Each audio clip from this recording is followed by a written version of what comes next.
Kawan saya ngajar dari membuka hutan, artinya bahwa begitu farmasi berdiri langsung diantar kawan saya mengajar juga di sekolah tinggi ilmu kesehatan Muhammadiyah. Jadi yang lain barangkali wajah-wajah baru ya Bu ya, yang tentunya kami hormati dan kami muliakan. Kemudian juga yang kami kita semua ya. Tadi sudah ada pembukaan bahwa kami mengadakan dari Institut Kesehatan Helvetia Prodi S1 Farmasi untuk mengadakan pengabdian masyarakat di Bandar Lipa. Nah, di sini saya mengambil judul penyuluhan, pemeriksaan dan pengendalian hipertensi ya. Oh, itu sih judul lama Bu ya, judul lama. Tetapi sekarang ini pada masa pandemi COVID ini banyak ibu-ibu dan bapak-bapak darting. Pak Ibu darting? Gara-gara daring anak-anaknya, ibu-ibunya, orang tuanya menjadi darting, ya kan? Jadi saya ingin memberi penyuluhan. Nanti setelah saya mengadakan penyuluhan, nanti ada Kaprodi D3 Farmasi akan menunjukkan obat-obat tradisional. Dia akan memperagakan membuat obat pengontrol darah tinggi, hipertensi ya. Jadi hipertensi itu gak ada obatnya Bapak Ibu. Jadi yang ada adalah pengontrol tekanan darah atau pengontrol hipertensi. Jadi obat hipertensi ini harus dimakan seumur hidup. Ya, jadi kalau ibu sudah dinyatakan hipertensi, nggak bisa lepas dari obat. Ibu harus makan tiap hari. Ya, ada obatnya itu amlodipin, dipedipin, captopril, itu yang biasa diberikan oleh medis kepada ibu-ibu. Jadi ibu makan malam hari supaya besok ibu nggak darting. Ya, ada sini ibu-ibu yang darting? Ya, semua. Ya, inilah dia ya. Saya akan memberi sedikit penyuluhan apa itu darah tinggi ya. Darah tinggi itu adalah tekanan darah yang sudah mencapai 140/90 mm air raksa ya. Jadi sistol 140, diastolnya 90. Nah, di sini saya akan mahasiswa akan mengukur tensi ibu-ibu dan bapak-bapak ya. Nah, hipertensi dalam penyakit yang dikatakan silent atau pembunuh diam-diam. Jadi kadang-kadang kita tidak menyadari, naik darah tinggi kita nggak sadar.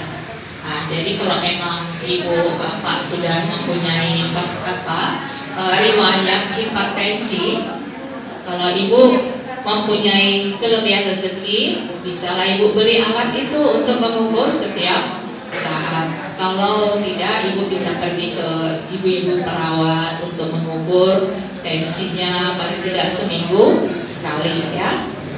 Jadi di sini dibilang silent killer atau pembunuh ya.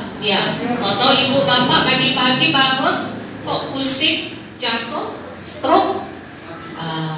Kalau mati itu usia dari Allah. Tapi yang ianya ibu stroke, ya. Stroke itu ada yang stroke ringan, ya, ada yang sembuh, dan ada yang cepat-cepat pindah alamat dia. Tahu bapak pindah alamat? Balikpapan. Ya, saya takut bilangnya kuburan, jadi saya bilang pindah alamat ke Balikpapan. Oke, jadi ya. Hipertensi itu berdasarkan apa? Disebabkan oleh keturunan. Kalau memang ada keturunannya hipertensi, ya kemungkinan besar bapak ibu hipertensi.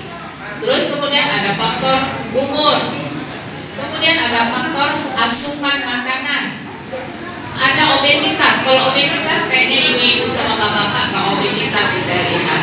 Tetapi yang paling sering adalah stres. Ya, jadi karena stres, jadi ibu jangan mau stres. Tapi kayak mana bu? Apalagi di zaman sekarang, anak-anak susah sekali disuruh belajar.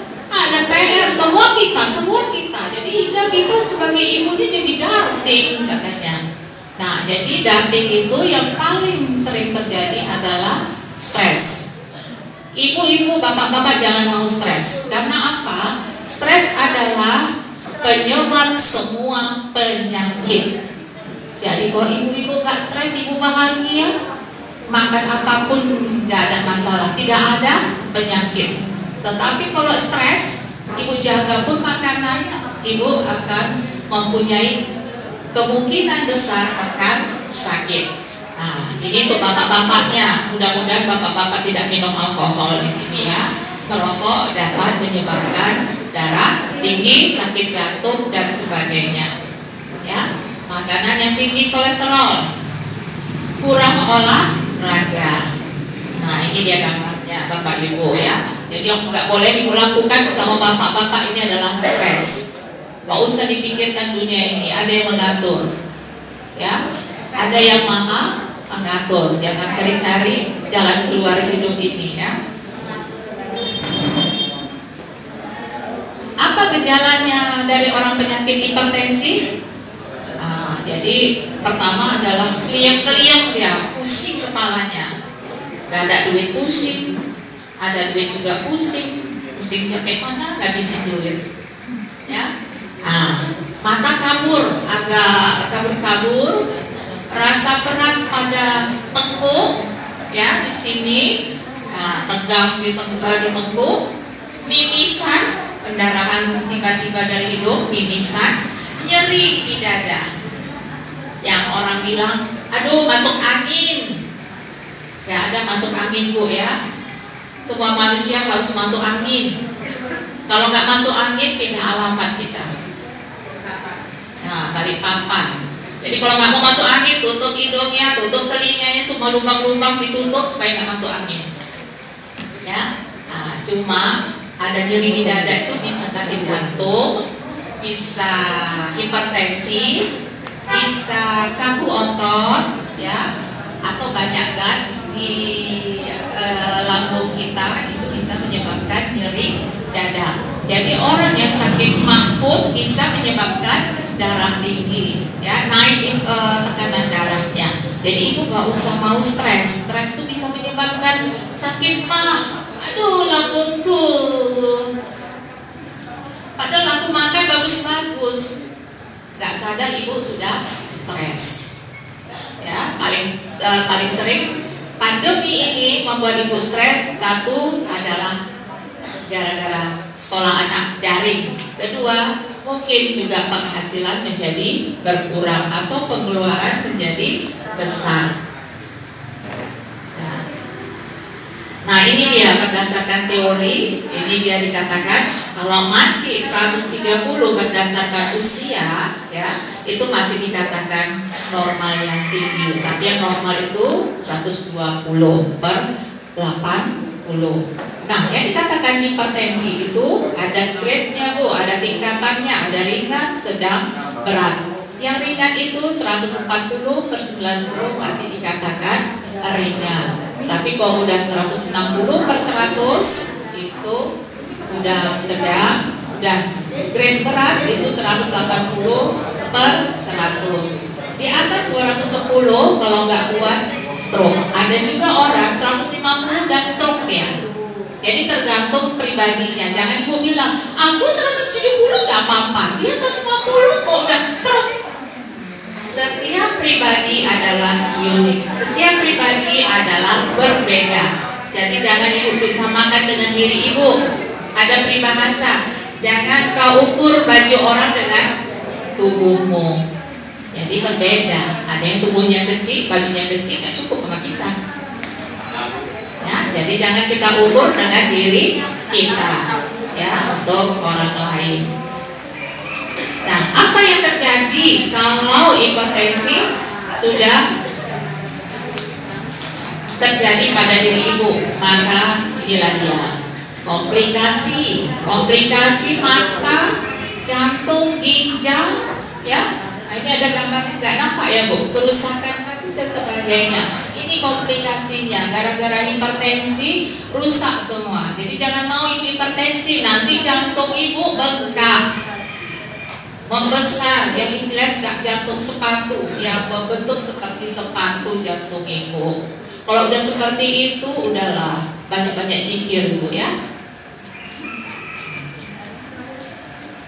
Nah, ini cara menurunkan tekanan darah. Ibu harus merubah gaya pola hidup, mengatur pola makan, asupan garam, olahraga teratur. Tapi kalau olahraga itu hanya berat-berat ya Bapak Ibu, sesuaikan dengan usia kita. Kalau saya sudah 56 tahun, jadi nggak pakai aerobik lagi saya. Kalau pakai aerobik nanti masuk UGD saya. Jadi saya senang-senang biasa, yang penting keluar keringat. Jadi ya, hindari stres. Ini yang paling utama saya itu. Jangan mau stres, ya. Hindari alkohol. Mudah-mudahan bapak-bapak di sini, saya berdoa kepada Allah SWT, tidak ada bapak-bapak di Bandar Kelima ini yang merokok, ya. Mengatur keseimbangan antara kerja, istirahat, dan rekreasi, ya.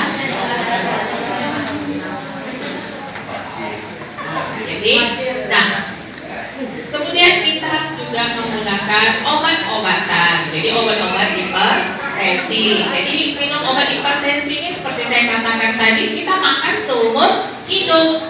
Jangan bapak merasa, oh aku sudah sembuh, gak ada hipertensi sembuh ya Pak. Nah, jadi dimakan setiap hari. Nah, kadang-kadang hipertensi ini tiba-tiba dia naik, sama. Gak sadar kita.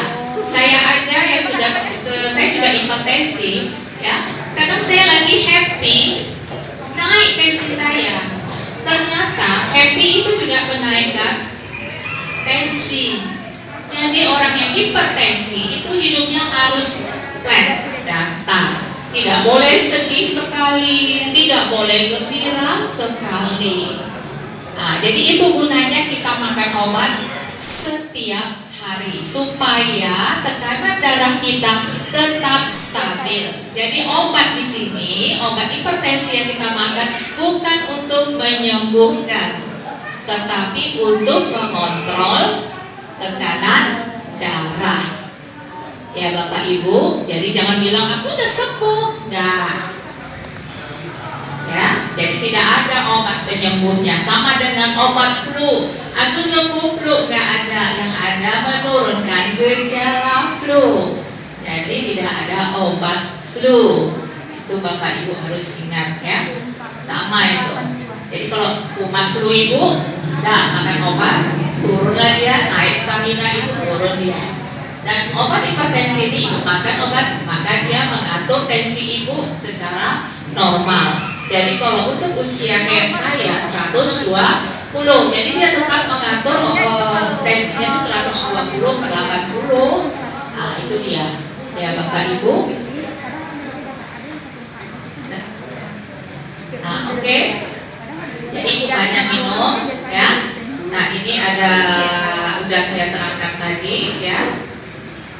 Nah, nanti setelah ini akan ada peragaan pembuatan obat-obat penurun tensi ya, jus Zatun? Seledri untuk pengontrol tekanan darah. Oke, sampai di sini Bapak Ibu tercinta. Nanti kalau mau tanya-tanya katanya dikumpul aja dulu ya. Assalamualaikum warahmatullahi wabarakatuh. Salam sehat bagi kita semua.